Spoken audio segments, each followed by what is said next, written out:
responsible is this animal who pulled the trigger. He's the one we hold personally responsible for this, and rightly so. But it's also true that Mayor de Blasio, with his anti-cop rhetoric, has created an atmosphere in the city that has made an occurrence like this much more likely than it otherwise would have been. All right, ladies and gentlemen, joining us now to talk about a really thought-provoking piece that appeared in National Review is Kevin D. Williamson, roving correspondent for National Review Online. And Kevin, the piece, of course, What Causes American Murders? And the answer is not American politics. And it's a very interesting and yet a very simplistic concept that criminals commit crimes and murders, and people who commit violent crimes should be locked up for a lot longer than they are locked up, because when they're out, they're going to commit more violent crime. Yeah, I'm not entirely sure it's all necessarily about locking them up, but certainly we could do a better job with oversight in terms of parole and probation than we do. You know, here in New York, where I live, about 9 out of 10 murders are committed by people with prior felony histories, often for violent crimes, often for aggravated assault, serious things like that. It's the same in most other cities.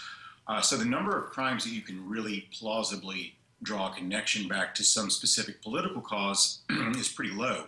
But in most cities, almost all of the killings, 90%, 85%, depending on where you are being committed by people with prior felony records or prior criminal offenses, including in Illinois and Chicago, especially a lot of gun charges. New York actually does a pretty good job of locking people up on gun violations, but a lot of other states don't, and it's not surprising to see that in Chicago especially, you'll see people with 4 or 5 gun arrests on their record being brought in for homicide later.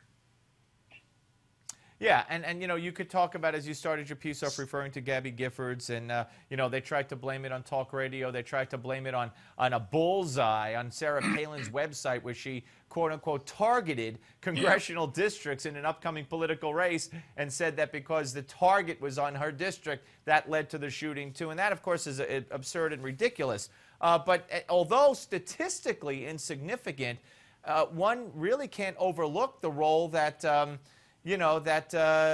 for instance, there's a lot of speculation that the fatwa issued by ISIS and some of the ramblings on the Islamic websites may have played a role in 4 attacks on Western police officers, including in the New York assassination. So some political speech, quote unquote, or religious incitement does spur murders. Yeah, I'm pretty skeptical of those sorts of, atmosphere of violence type claims, especially when we have much stronger correlations in other things to look at, particularly prior arrest histories. It's like when you talk about things like the handful of shootings that we've had at abortion clinics. Often at first it looks like it's a very straightforward thing that someone's an anti-abortion fanatic and goes in and shoots the place up. But then you go look into it and you'll often find, sort of mixed and murky political motives, a lot of, sort of crazy conspiracy theory stuff, and generally people who are mentally imbalanced or career criminals. Yeah, no, fair enough, absolutely. But I'll read the last paragraph of your piece. If we could eliminate all American murders rooted in political ideology, there would be almost no effect. If we could eliminate all American murders committed by people with prior criminal records, there would be almost no murder. The relevant question in the matter of Ismail Brinsley, by the way, Ismail Abdullah Brinsley, isn't what he was doing on Instagram, but what he was doing on the street. And that's a very good question. How do we remedy that?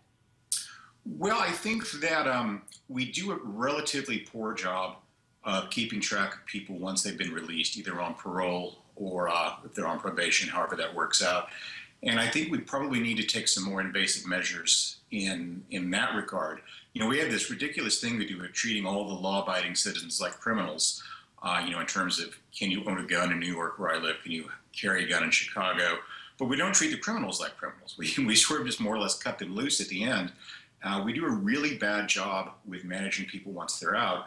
And of course, we do a pretty bad job of deciding who should be released and who shouldn't. No, I couldn't agree with you more. Absolutely. And I urge everyone to go to nationalreview.com and check out What Causes American Murders by Kevin D. Williamson. Merry Christmas. Happy New Year, Kevin. Thank you very much. Thanks. Merry Christmas. You too. All right. Thank you. All right, folks. It's a very thought-provoking piece. And he takes you back to, again, that Gifford shooting, if you recall. Just I'll never forget that almost the second that shooting was reported on, the left came running. It was Rush Limbaugh. It was this. What books did he read? Was he influenced by talk radio? And then they focused on Sarah Palin. Michael Daly, then of the New York Daily News, insisted Palin had blood on her hands. I mean, just insane stuff. So, you got to be careful with that, obviously. All right, we'll be back with the Malmsburg panel after the break. But first, the Revolutionary War was effectively over when British General Charles Cornwallis surrendered to French and American forces. That was in 1781. Let's take a look back now with this hour's American Moment.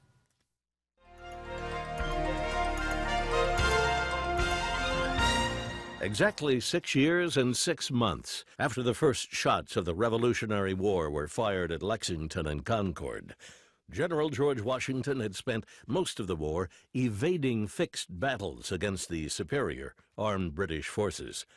But Providence intervened. Lieutenant General Lord Cornwallis, commander of British forces in Virginia and second in command of all British forces in the American colonies, had moved into a trap, setting up camp in Yorktown. Located on a peninsula and facing the York River, Cornwallis was easily encircled by Continental Army troops on one side and a powerful French fleet on another. On October 6th, Washington's army, now reinforced with 5,500 French troops, were making preparations for their planned assault on the 9th. At the same time, a French fleet, numbering 28 ships of the line, had prevented any chance of a British escape by water. By mid-month, the British were cut off from their supply lines, denying them much-needed food and ammunition. With his forces suffering heavy casualties from Washington's continual artillery bombardment, and knowing his reinforcements were still weeks away, Lord Cornwallis did the unthinkable. He surrendered his forces to what had been called a band of rabble, effectively ending America's war for independence. The date was the 19th of October, 1781. With the signing of the Treaty of Paris in 1783, the war officially came to a close, with America's sovereignty secured and its territories bordered by Canada to the north, Florida to the south, and the Mississippi River to the east. For Newsmax TV, I'm Bill Curtis, and this is an American Moment. Thousands of people gather at a church in Queens to pay their respects to fallen police officer Rafael Ramos. I'm Morgan Thompson, and this story tops your Newsmax Now update. Ramos was one of 2 officers killed during an ambush in Brooklyn last week. Funeral arrangements for his partner, Win Jin Liu, are still being worked out. And now, JetBlue is offering to fly 2 police officers from every department in the country to New York for free. The airline says it wants to help officers support their fallen colleagues. Sony Pictures releases its controversial comedy, The Interview. The movie's available online and at about 300 theaters across the country. Moviegoers are giving it mixed reviews. And police in Philadelphia help a woman deliver a baby aboard a subway last night. Mom and the Christmas baby are now resting at a local hospital. I'm Morgan Thompson. We'll have another Newsmax Now update coming your way at the top of the hour.